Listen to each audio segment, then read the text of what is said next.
శ్రీకాకుళం నానుబాల వీధిలో మహిళా మార్గదర్శి సంస్థ ఆధ్వర్యంలో అంతర్జాతీయ ఎయిడ్స్ దీపాల స్మారక దినోత్సవం నిర్వహించారు.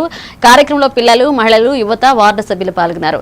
హెచ్ఐవి ఎయిడ్స్ తో మరణించిన వారిని స్మరించడంతో పాటుగా బాధితులకు మద్దతు తెలియజేయడం ఈ దినోత్సవ లక్ష్యమని కోఆర్డినేటర్ జె చిరంజీవి తెలిపారు. సమాజంలో అవగాహన పెంచి వివక్ష తగ్గించాలన్నారు. దీపాలు వెలిగించి ఎయిడ్స్ బాధితులకు నివాళులర్పించారు.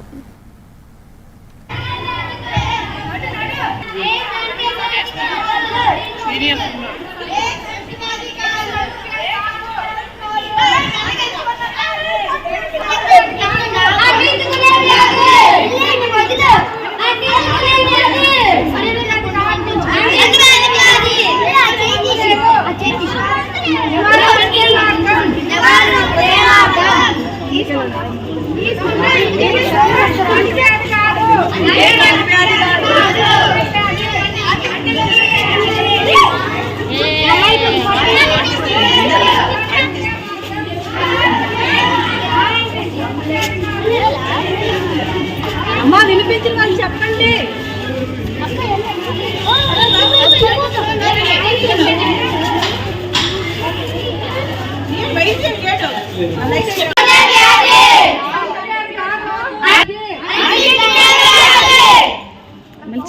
మందు లేదు.